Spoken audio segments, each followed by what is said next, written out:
द्रव्यानुपाती क्रिया नियम, द्रव्यानुपाती क्रिया नियम और दर नियतांक।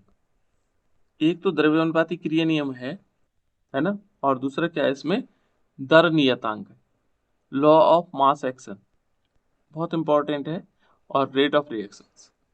तो इस द्रव्यानुपाती क्रिया नियम क्या कहता है कि मान लीजिए कोई पदार्थ है हमारे पास, क्या है, तो उसकी जो अभिक्रिया करने की जो दर होगी, माना किसी पदार्थ की अभिक्रिया करने की दर जो है क्या होगी, उस पदार्थ के सक्रिय द्रव्यमान के समानुपाती होगी।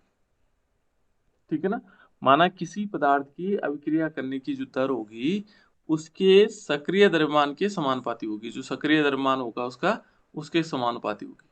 मान लीजिए अभिक्रिया की दर हमने कैसे निकाले था, कैसे निकाला था हमने, जो अभिक्रिया की दर थी वो दर कैसे निकाली थी हमने, दर बराबर हमने लिखा था कि dx upon dt, dx upon dt, ये तो अभिक्रिया की दर थी हमारे पास, है ना। तो ये अभिक्रिया की जो दर होगी ये किसके समानुपाती होगी, वो जो पदार्थ होंगे उनके सक्रिय द्रव्यमानों के समानुपाती होगी, जो उनका सक्रिय द्रव्यमान होगा उसके समानुपाती होगी। फिर एक बार शुरू से बता रहा हूं कि द्रव्यानुपाती क्रिया नियम क्या कहता है कि किसी भी पदार्थ की अभिक्रिया करने की दर उसके सक्रिय द्रव्यमान, उस पदार्थ के सक्रिय द्रव्यमान के समानुपाती होती है। और ये मान लीजिए हमारे पास कोई अभिक्रिया मान लीजिए देखो ये ए और इसके ए अणु है ना, और प्लस बी है, स्मॉल बी अणु है और बी के हैं, और यहाँ पर हम मान लेते हैं ये प्रोडक्ट बन गया हमारे पास, ये मान लीजिए एग्जाम्पल के तौर पे ये हमने लिया ए बी। तो इन दोनों पदार्थों की जो अभिक्रिया करने की जो दर होगी, अभिक्रिया करने की दर को किससे दिखाते हैं हम, अभिक्रिया करने की दर किससे दिखाते हैं बेटा, अभिक्रिया करने की दर किसी को नहीं मालूम लग रहा है। ये अभी तो लिखा है dx अपॉन dt, ये अभिक्रिया करने की दर है ना, तो ये अभिक्रिया की दर है, यानी कि ये डायरेक्टली प्रोपोर्शनल टू किसके समानुपाती होगा, यानी कि जो है हमारे पास एक्टिव मास ऑफ ए, यानी कि ए पदार्थ के सक्रिय द्रव्यमान की, ये ए पदार्थ है बेटा, इसके सक्रिय द्रव्यमान कैसे दिखाते हैं, सक्रिय द्रव्यमान हमेशा बड़े कोष्टक के बाहर दिखाते हैं ऐसे, इसको कहेंगे एक्टिव मास ऑफ ए, यानी कि ए के सक्रिय द्रव्यमान के समानुपाती। इसमें क्या होगा, इसमें घात आएगी ए, स्मॉल ए, इनटू, अभी गुणा दो है इसमें पदार्थ, और एक्टिव मास ऑफ बी, और इसकी घात क्या आ जाएगी, स्मॉल बी। ये आया हमारे पास क्या होगा, ये द्रव्यानुपाती क्रिया नियम है। माना कोई पदार्थ है, मान लीजिए हमारे पास ये एक रिएक्शन ले लेते हैं H2 plus Cl2, H2 plus Cl2 और इज इक्वल टू 2HCl। ठीक है, इसके लिए सक्रिय द्रव्यमान निकालो बेटा, बताओ जो मुझे कितना है, जल्दी निकाल के बताओ सक्रिय द्रव्यमान क्या होगा।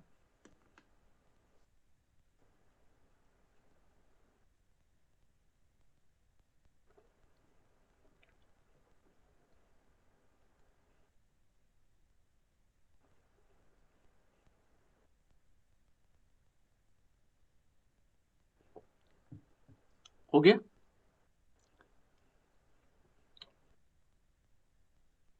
किसी को आया या नहीं आया पहले बताओ,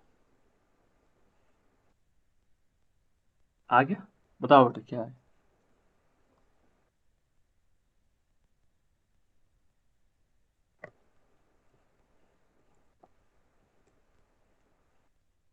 नहीं आ रहा होगा, देखो यहाँ पर हम क्या करेंगे, जो सक्रिय द्रव्यमान होगा dx अपॉन dt, इसको हम अभिक्रिया की दर से दिखाते हैं, है ना, dx upon dt is directly proportional to किसके प्रोपोर्शनल होगा, एक्टिव मास ऑफ H2, यानी कि H2 के सक्रिय द्रव्यमान, ये इस type active mass of H2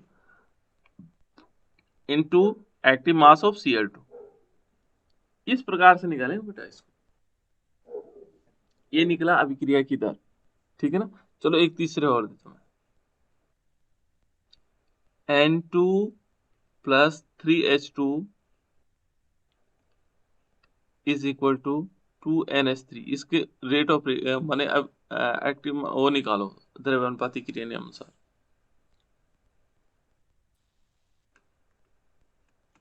क्या आएगा बेटा?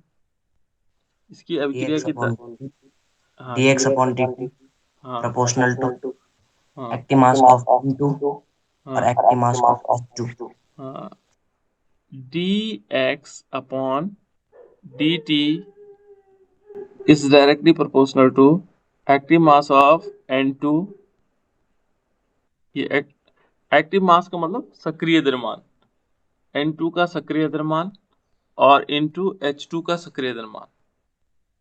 यहाँ पर क्या आएगा बेटा? H2 इसका एक्टिव मास, और इसकी घात क्या होगी? देखो बेटा, इसकी घात कितनी होगी? इसकी घात 3 हो जाएगी, ध्यान रखना। ये देखो, ये जो घातों में कौन जा रहा है, जो पहले है इसमें अंक है वो घातों में चले जा रहे हैं, यानी कि इसकी घात 3 हो जाएगी। इस प्रकार से हम क्या निकाल सकते हैं? अभिक्रिया की दर। ठीक है ना, ये अभिक्रिया द्रव्यानुपाती क्रिया नियम के अनुसार।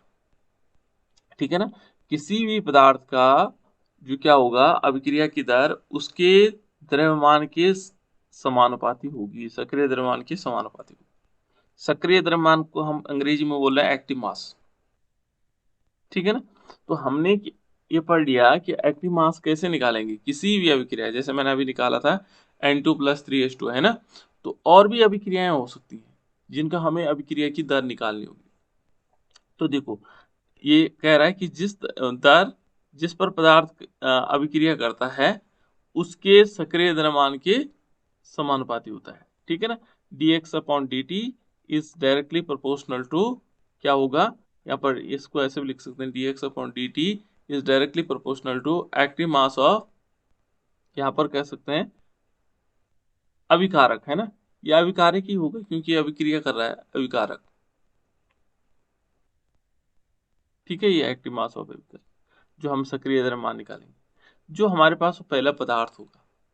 ठीक है ना, और इसका एग्जाम्पल हमने लिया था कि मान लीजिए हमारे पास एक रिएक्शन है A, और यहाँ पर कैपिटल A है, प्लस देखो बी अणु, बी मॉलिक्यूल्स हैं और कैपिटल बी है, और ये प्रोडक्ट बना हुआ है। इसके लिए हम यदि हम निकालेंगे तो अभिक्रिया की दर किस प्रकार से आएगी?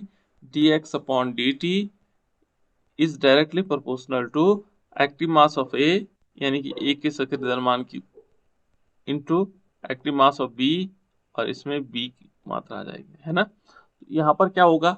अब इस समानुपाती चिन्ह को हटाएंगे, इस समानुपाती के चिन्ह को हटाएंगे तो एक नियतांक आता बेटा, है ना, यानी कि dx upon dt is equal to k, और यहाँ क्या हो जाएगा? एक्टिव मास ऑफ ए, यहाँ पर क्या होगा? एक्टिव मास ऑफ ए की पावर a और एक्टिव मास ऑफ b की पावर b, ये हो जाएगा। जहां पर क्या होगा? k क्या होगा? जो k है वो क्या है? दर नियतांक है। इसको क्या बोलेंगे? दर नियतांक, है ना, या वेग नियतांक।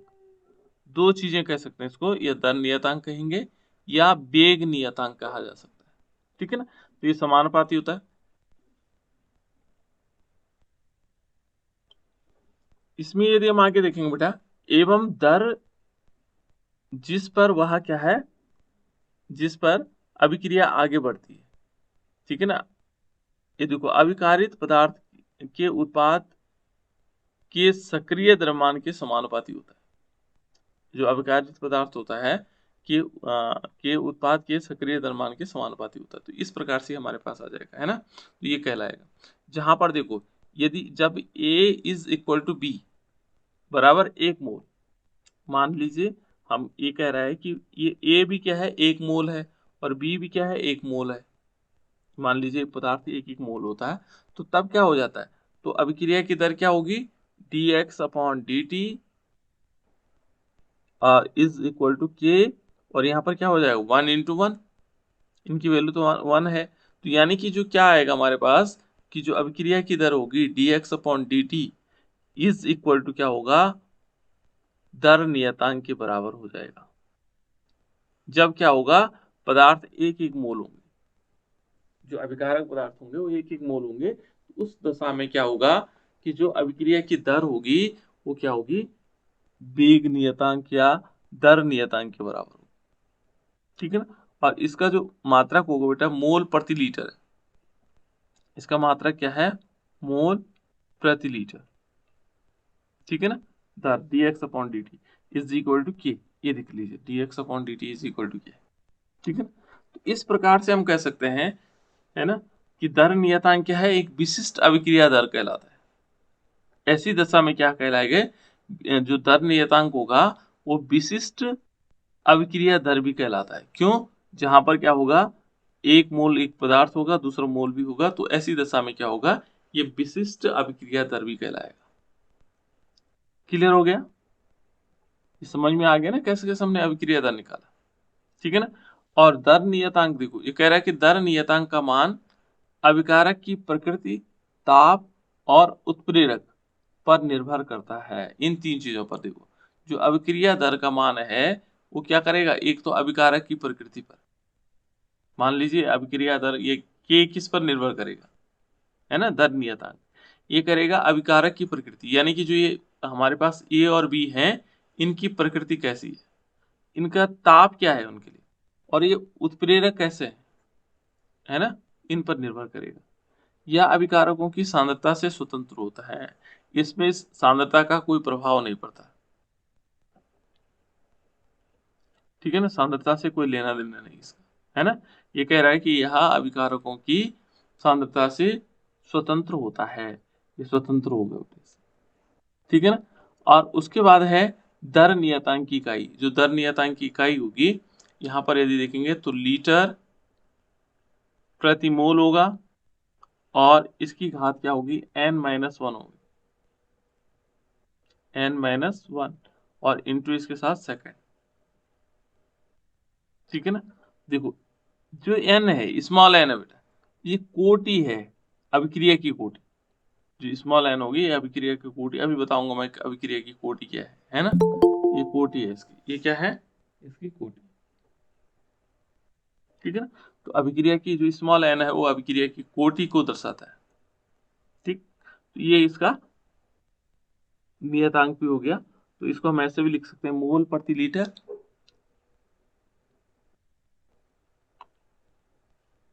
सेकंड इनवर्स, इस टाइप से हो गया। तो द्रव्यानुपाती क्रिया नियम आप लोग समझ गए होंगे।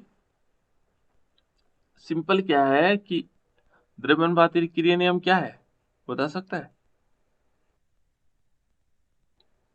किसी भी पदार्थ की अभिक्रिया करने की जो दर होगी, किसी भी पदार्थ की जो अभिक्रिया करने की दर होगी, वो उसके सक्रिय द्रव्यमान के समानुपाती होती है, बस इतना ध्यान रखना, ठीक है ना। मान लीजिए हमने N2 plus 3H2 is equal to product लिया, तो S दशा में यहाँ पर यदि हम निकालेंगे तो dx अपॉन dt, और directly proportional to active mass of N2 into active mass of H2, और इसकी पावर 3 हो जाएगी, है ना। और इसको यदि हम निकालेंगे तो K N2 plus active mass of N2 into active mass of H2, इसकी पावर 3, ठीक है ना। इनकी यदि मात्रा एक एक मोल आ जाएगी तो यहाँ पर क्या हो जाएगा, K के बराबर हो जाएगा, जिसको हम क्या कहते हैं, दर नियतांक क्या, विशिष्ट अभिक्रिया दर, विशिष्ट अभिक्रिया दर कहलाएगी, ठीक है ना। तो इस प्रकार से आ जाएगा, हो गया। तो ये है हमारे पास द्रव्यानुपाती क्रिया नियम। दूसरा यदि हम देखेंगे, यहाँ है बेटा वेग नियम। अब वेग नियम अलग है, वेग नियम क्या है, ठीक है ना, ये गणितीय व्यंजक है बेटा, गणितीय फॉर्म है ना। देखो अभिक्रिया की दर, यहाँ पर सारे अभिक्रिया की दर आप निकाल रहे हैं ना, तो ये गणितीय व्यंजक है, कौन सा, वेग नियम, ठीक है ना। जो अभिकारकों के क्या होता है, अभिकारकों के मोलर सांद्रण पर अभिक्रिया की दर का प्रायोगिक निर्भरता को व्यक्त करता है। ये जो हमारे पास वेग नियम है, जो अभिकारक है उनकी मोलर सांद्रता पर क्या करेगा, अभिक्रिया की दर का प्रायोगिक निर्भरता है, यानी कि उसका प्रायोगिक मान है, किसका, अभिक्रिया दर का प्रायोगिक मान क्या है, किसी मोलर सांद्रता पर प्रायोगिक मान है, किसका, अभिक्रिया दर का, है ना। ये कह रहा है कि अभिकारकों के मोलर सांद्रण पर अभिक्रिया के दर का प्रायोगिक मान प्रायोगिक निर्भरता को व्यक्त करता है। जो हमने क्या निकाला कि माना कोई अभिकारक है, उसकी मोलर सांद्रता देखेंगे, ठीक है ना, ये जो मोलर सांद्रता है ना, किसकी, अभिकारक की। तो ये जो मोलर सांद्रता है किसकी, अभिकारक की, ये अभिक्रिया की दर का प्रायोगिक निर्भरता को दिखाता है कि प्रयोग करके जो हमने निर्भरता आई कि कितना निर्भर रहेगा, वो कहलाता वेग नियम, ठीक है ना। जैसे मान लीजिए यहाँ पर क्या है, 2 मॉलिक्यूल हमारे पास है N2 plus O5 nitrogen pentoxide, और इससे क्या बना, देखो 4 मॉलिक्यूल बने NO2 और प्लस क्या बना इसमें O2, प्लस क्या बना बेटा इसमें O2 थी। अब यदि हम इसके लिए अभिक्रिया की दर निकालेंगे तो अभिक्रिया की दर क्या कहती है, अभिक्रिया की दर अभी हमने क्या पढ़ा, किसी पदार्थ की अभिक्रिया की दर उत्पाद के सक्रिय द्रव्यमान के समानुपाती होती है। बिल्कुल, बहुत बढ़िया, ठीक है ना। जो अभिक्रिया करने की जो दर होगी वो जो अभिकारक है हमारे पास है ना, अभिकारक के सक्रिय द्रव्यमान के समानुपाती होगी, ठीक है ना, अभिकारक की होगी बेटा, उत्पाद वाला नहीं होगा, है ना। तो यहाँ पर क्या होगा, मान लीजिए हमारे पास दर है, तो दर हम निकालते थे dx/dt से, है ना, और ये डायरेक्टली प्रोपोर्शनल किसके बराबर होगा, ये होगा एक्टिव मास ऑफ N2O5 और इसकी पावर क्या होगी 2, देखो इस टाइप से आ जाएगा, है ना, इन्होंने पावर नहीं लिखी लेकिन 2 हो सकते इसमें पावर, है ना, यहाँ पावर आ जाएगी, ये हमारे पास अभिक्रिया की तरह होगी, ठीक है ना। दूसरा वाला ये वाला जो हमारे पास है इसके लिए अभिक्रिया की दर ये आ जाएगी, ठीक है ना। अब वेग नियम भी इन्हीं के लिए कह रहा है कि इनके जो प्रायोगिक मान है उस पर निर्भर करेगा कि प्रायोगिक मान क्या होंगे, है ना। यहाँ पर ये देखो एग्जाम्पल दे रखे हैं, जैसे NO है, 2 मॉलिक्यूल NO, ये अलग अलग एग्जाम्पल है कि इनके लिए अभिक्रिया की दर कैसे हो सकती है, अभी आगे बताएंगे। देखो जैसे 2NO प्लस 2H2, ठीक है ना, और यहाँ पर क्या हुआ N2 प्लस 2H2। अब यदि हम इसके लिए निकालेंगे तो dx/dt, तो dx/dt इज इक्वल टू क्या होगा, ये डायरेक्टली प्रोपोर्शनल टू होगा।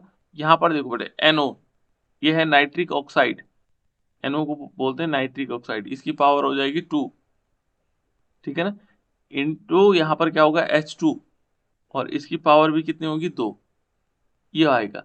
तो जो प्रायोगिक मान होंगे अभिक्रिया दर के, जो प्रायोगिक मान होंगे, है ना, प्रायोगिक निर्भरता को, है ना, कि प्रयोग के द्वारा हम इस पर निर्भर होंगे, यानी कि जो अभिकारक के अणु है गणितीय व्यंजक है एक प्रकार का, है ना। तो इसको हम इस प्रकार से दिखा सकते हैं, यहाँ पर ये आ जाएगा के भी दिखा सकते हैं इसमें, है ना, या सिंपल इसी रूप में दिखा देंगे। यहाँ पर इसको दिखाएंगे तो यहाँ पर क्या क्या आ जाएगा, dx/dt और directly proportional to H2 plus I2, ये तो होगा। यदि हम इस तीसरी वाले एग्जाम्पल के लिए देखेंगे तो dx/dt is directly proportional to NO की power 2 and O2 active mass of O2। तो इस प्रकार से हम क्या निकालेंगे, इनके अभिक्रिया की दर निकालेंगे, और यही प्रायोगिक मान पर निर्भर दिखाता है इसको, है ना, कि प्रायोगिक मान, यही जो अभिक्रिया की दर हमारे पास आई, इसी को हम क्या मानेंगे कि ये जो वेग नियम है केवल कुछ नहीं करता, ये गणितीय व्यंजक होता है और जो अभिकारकों की मोलर सांद्रता पर अभिक्रिया की दर का प्रायोगिक मान, प्रायोगिक निर्भरता दिखाता है, व्यक्त करता है। ये प्रायोगिक निर्भरता दिखाएगा किस पर, मोलर सांद्रता पर, ठीक है ना। तो ये आ जाएगा। दूसरा बेटा वेग स्थिरांक, वेग स्थिरांक क्या हुआ, हमने पढ़ा अभी वेग स्थिरांक, वेग स्थिरांक कहते हैं हम के को, ठीक है ना। मान लीजिए वेग स्थिरांक क्या हुआ, तो ये कहते हैं कि वेग स्थिरांक वह अभिक्रिया वेग है जब कि प्रत्येक अभिकारक की सांद्रता इकाई हो, यानी कि जो ये वाला हमारे पास क्या है, ये जो बी है वो 1 इकाई हो, यानी कि 1 मोल, मान लीजिए 1 मोल है, ठीक है ना, अभिकारक हमारे पास 1 मोल हो गया, इसको हम कह सकते हैं 1 मोल, ये है 1 मोल। ये वाला जो हमारे पास ये पदार्थ है ये भी क्या है 1 मोल है, तो ये क्या कहता है, वेग स्थिरांक यही तो कह रहा है। ये कहता है कि वह अभिक्रिया का वेग जब प्रत्येक अभिकारक की सांद्रता इकाई हो, यानी कि इसकी सांद्रता भी 1 इकाई हो गई, इसकी सांद्रता भी 1 इकाई हो गई, ठीक है ना। इसलिए वेग स्थिरांक को विशिष्ट अभिक्रिया वेग भी कहते हैं। इसको क्या कहते हैं, विशिष्ट अभिक्रिया वेग भी कहा जाता है ना। यहाँ पर यदि हम अभिक्रिया की दर देखेंगे तो अभिक्रिया की दर कैसे निकालते थे,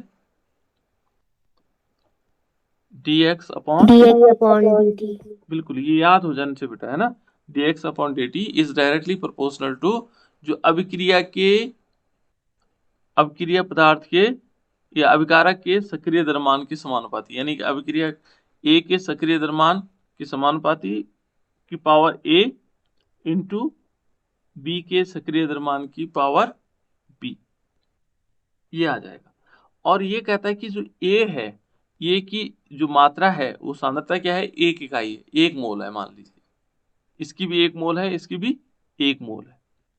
तो इस दशा में क्या होगा, जो अभिक्रिया की दर होगी dx upon dt, dx upon dt, इनकी जगह 1 1 आ जाएगा, इसकी जगह a, तो यहाँ बराबर क्या आता है k, और इसकी जगह 1 हो जाएगा और इसकी जगह भी 1 हो जाएगा। तो ये अभिक्रिया की जो दर होगी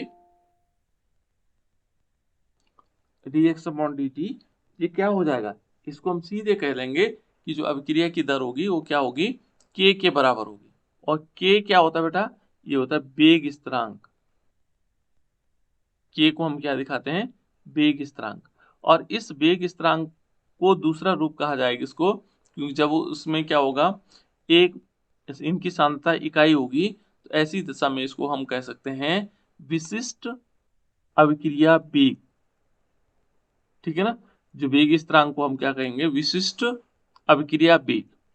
ये कब कहेंगे, जब जो अभिकारक पदार्थ है इसकी सांद्रता इकाई हो जाएगी, ठीक है ना। तो इसको डेफिनेशन को आप लोग देख सकते हैं कि वेग स्थिरांक को अभिक्रिया वेग है जब प्रत्येक अभिकारक की सांद्रता क्या हो, इकाई हो। इसलिए वेग स्थिरांक को हम क्या कह सकते हैं, विशिष्ट अभिक्रिया वेग भी कहते हैं। तो कभी कभी पूछ लेते हैं वेग स्थिरांक किसे कहते हैं, ठीक है ना। तो ये छोटी छोटी डेफिनेशन भी है। अब है बेटा अभिक्रिया की कोटि। ये बहुत इंपॉर्टेंट टॉपिक है आप लोगों के लिए, क्योंकि अभिक्रिया की कोटि को हम आगे भी पढ़ेंगे। बहुत सारी है इसमें अभिक्रिया की कोटियों के संबंध में, ठीक है। अभिक्रिया की कोटि किसे कहते हैं बेटा,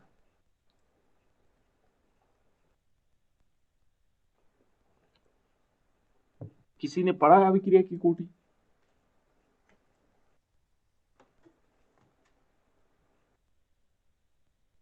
अभिक्रिया की कोटि किसी ने पढ़ा, अभिक्रिया की कोटि किसे कहते हैं, जनरली आपको आता हो, किसी को नहीं मालूम। यहां यदि देखो इसमें लिखा हुआ है कि किसी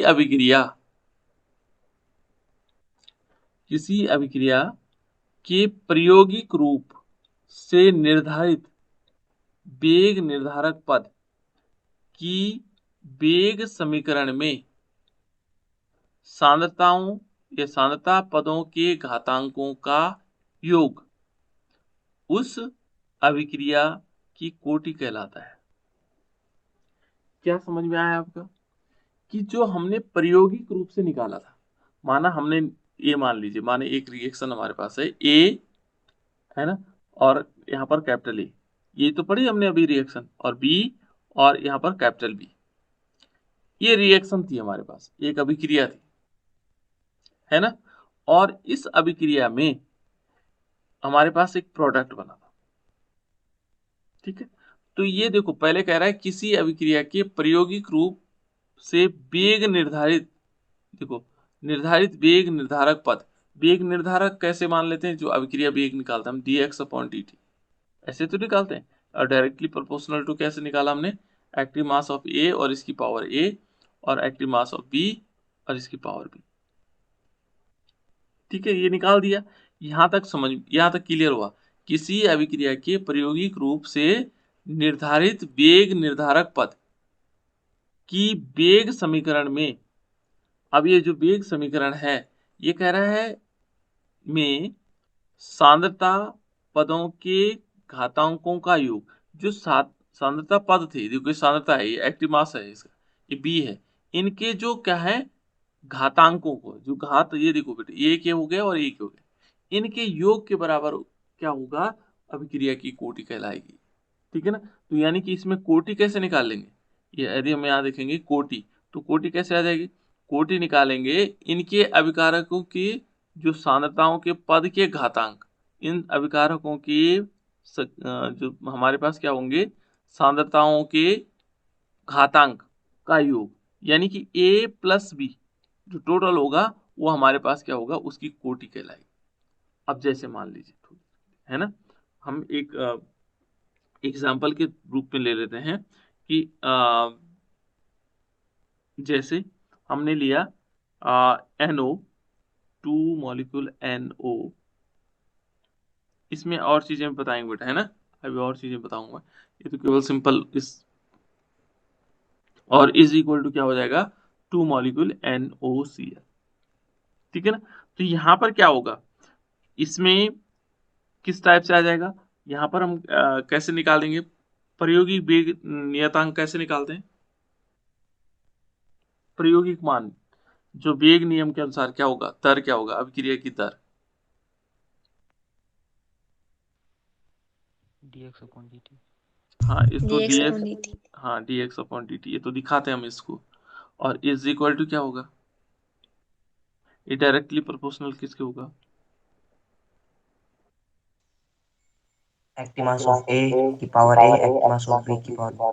अब ये नहीं है बेटा यहाँ पे, है ना, NO, एक्टिव जी मास हाँ ऑफ NO की पावर 2 और एक्टिव मास ऑफ Cl2 की पावर 0 होगा, 0 होगा, 1 होगा, यहाँ 1 ही होगा, क्योंकि इसका मान कुछ और तो है नहीं, 0 तो हो नहीं सकता है ना, तो किसी भी घात इसमें 1 मान होगा इसका, है ना। तो यदि हम इसमें देखेंगे तो क्या होगा, यदि हम इसके लिए निकालेंगे तो यहाँ पर क्या हुआ, ये तो वेग नियम के अनुसार आया बेटा, है ना, वेग नियम के अनुसार ये आया, लेकिन हमें कोटि निकालनी, तो कोटि के लिए क्या कह रहा है, ये कहता है कि प्रायोगिक रूप से निर्धारित वेग निर्धारक पद, ये देखो वेग निर्धारक पद ही हो गया, अभिक्रिया की दर इस वेग निर्धारक पद ही हो गया, है ना। वेग समीकरण में सांद्रता पदों के घातांकों का योग, अब सांद्रता पदों के, ये सांद्रता, इसकी सांद्रता हो गया एक्टिव मास ऑफ NO और एक्टिव मास, इनके पदों का योग, ये N2 प्लस हो, तो यहाँ पर कोटि हम आसानी से निकाल सकते हैं, कोटि कैसे निकलेगी, कोटि निकाल लेंगे 2 + 1 और दैट इज इक्वल टू 3, इसकी कोटि क्या हो जाएगी, 3, तृतीय कोटि की अभिक्रिया। समझ में आया कैसे कैसे हम कोटि निकाल रहे हैं। दूसरे और भी एग्जाम्पल हो सकते हैं हमारे पास, जैसे मान लीजिए हमने ले लिया एक एक दो एग्जाम्पल और ले लेते हैं, जैसे मान लीजिए 2NO प्लस Br2, और यहाँ पर लिखा हुआ है 2, प्रोडक्ट बन गया, प्रोडक्ट लिख लेते हैं। तो इसके लिए अभिक्रिया की कोटि क्या होगी और अभिक्रिया की दर कैसे निकालें,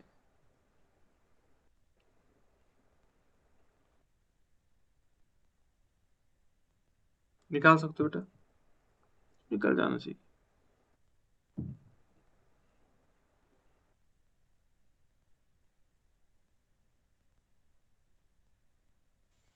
सर कोटि 3 होगी। तृतीय कोटि। तृतीय कोटि की अभिक्रिया, है ना। चलो ठीक है, बहुत बढ़िया।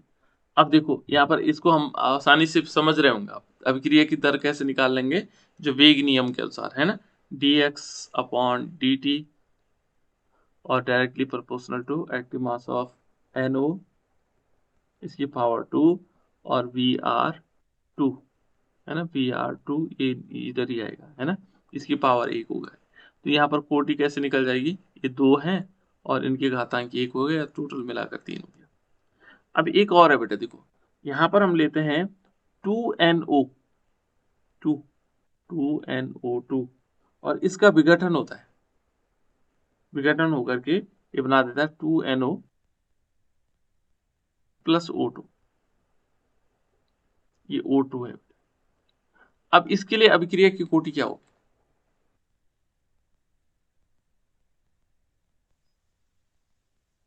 सर 3। 3 होगी। बहुत सुंदर। और सर 2। 2 होगी।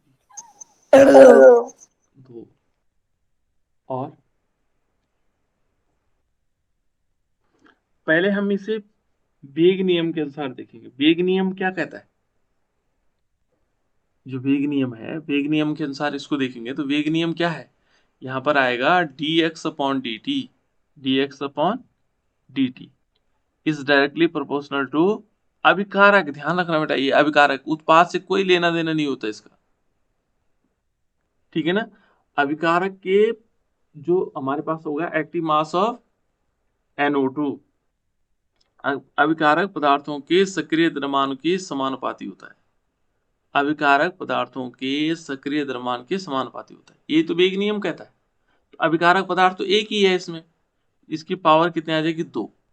अब इसके साथ कुछ और जुड़ा हुआ नहीं है, ये तो हो, इसके साथ कोई मतलब ही नहीं है उसका, है ना। तो यहाँ पर यदि हम देखेंगे तो ये क्या कहता है? ये कहता है कि अभिक्रिया की कोटि क्या है। यदि हम कोटि को देखेंगे तो कोटि कैसे निकालते थे हम? कोटि निकालते थे कि इनकी जो घातांक है उनका जो योग है, तो इसमें घातांक भी 2 ही है और योग भी कहाँ से और आएगा? तो नहीं आ सकता है। तो यहाँ पर कोटि क्या होगा? कोटि इसकी हो जाएगी 2। 3 वाले बच्चे समझ ले बेटा, है ना, उन्होंने यहाँ से जोड़ा। तो ये नहीं बेटा, अभिकारक जो भी हम निकालेंगे अभिक्रिया की दर, वो हमेशा अभिकारक की सांद्रता पर निर्भर करता है, ठीक है ना, अभिकारक की सांद्रता से लेंगे। क्लियर? तो ये हमारे पास हो गया। एक और रिएक्शन दे रहा हूँ बेटा मैं आप लोगों को, उस अभिक्रिया की कोटि निकालनी है ना। तो देखो यहाँ पर हमारे पास है H2 plus I2, H2 plus I2 और इज इक्वल टू 2HI। इसकी कोटि क्या होगी? सर 2। सर 2। बहुत सुंदर। सर प्रथम कोटि। प्रथम कैसे होगी बेटा? सर क्योंकि इसमें घात के रूप में कुछ भी नहीं जाएगा। क्यों? सर क्योंकि जो होती है वो जो उसके आगे लगा होता है उसमें जाता है। सर जैसे एक एटमास है तो उसमें जो स्मॉल नहीं रहता है तो वो जाता है सर घात के रूप में, तो वो उनको जब ऐड करते हैं तो सर वो कोटि होती है। जी जी जी, बहुत बढ़िया। तुम समझ तो रहे थे बेटा ना, थोड़ी सी गड़बड़ियां होगी, है ना। चलो कोई बात नहीं, बढ़िया है, अच्छी बात है ना। देखो कैसे, ये सही कहा उन्होंने कि जैसे dx अपॉन dt है ना, ये डायरेक्टली प्रोपोर्शनल टू होना था इसमें H2 active mass of H2 into active mass of I2, है ना। इनमें जो यदि मानो 2 संख्या होती तो घातों के रूप में जाती। अब इसमें संख्याएं तो है नहीं, तो इसलिए घातों के रूप में कुछ आएगा नहीं। यहाँ 0 हो नहीं सकती बेटा इसकी घात, इसकी घात होगी 1।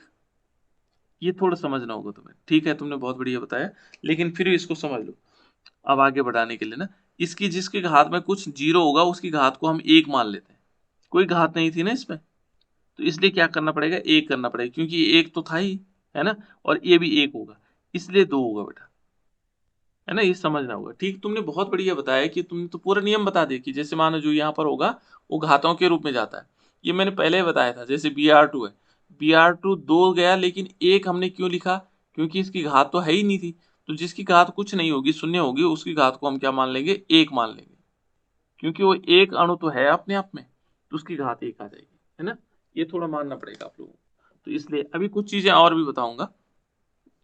ये तो हो गया होगा। अभी 1-2 रिएक्शन और बता रहा हूँ, ये तो द्वितीय कोटि की अभिक्रियाएं थी, और भी बताता हूँ। देखो जैसे मान लीजिए एक रिएक्शन ये है बेटा हमारे पास, ये है CH3 COO एंड C2H5। इसका नाम किसी को पता है क्या?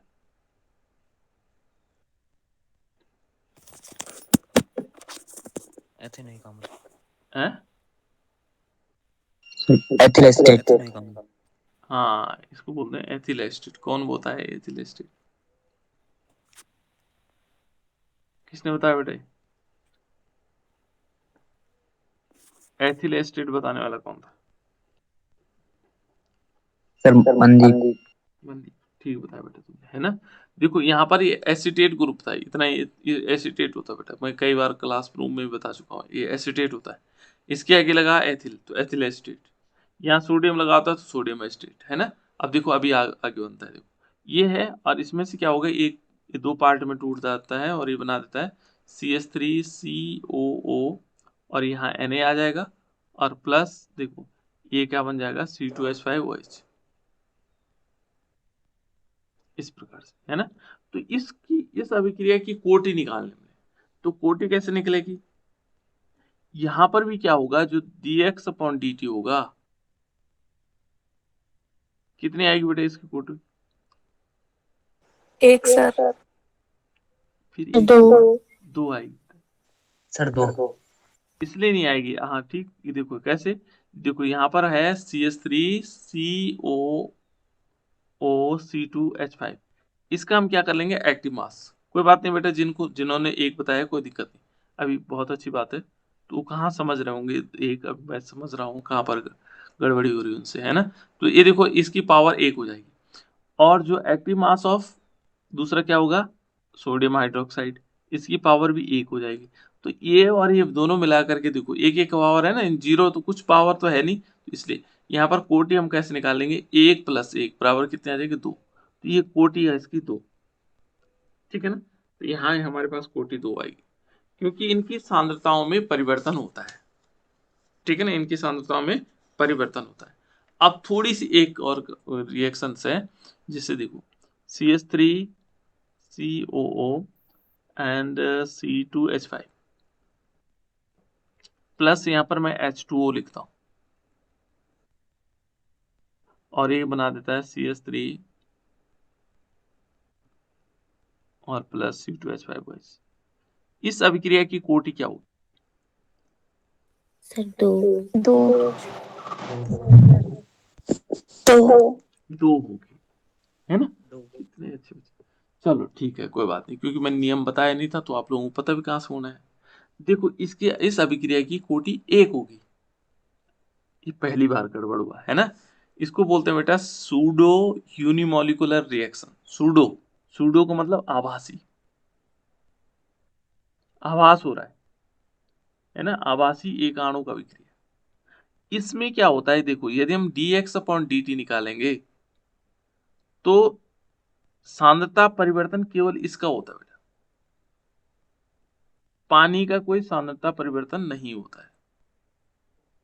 तो इसलिए क्या होगा, ये ध्यान रखना होगा, यही रिएक्शन है आपके पास, 2-4 रिएक्शन और होंगी कि जो dx/dt है ये डायरेक्टली प्रोपोर्शनल टू किसके हो गया, CH3COO C2H5, और एक्टिव मास ऑफ इतना, इसकी पावर 1 हो जाएगा, इसका नहीं होगा H2O, है ना, ये ध्यान रखना होगा। इसलिए इसको आभासी एकाणु का विक्रिया भी कहते हैं, ठीक है ना। यहाँ NaOH का हो जाता है सांद्रता परिवर्तन, इसका हो जाता है, लेकिन H2O का नहीं होता है। तो इसलिए क्या होगा, ये क्या हो जाएगी, इसकी कोटि कौन सी हो जाएगी,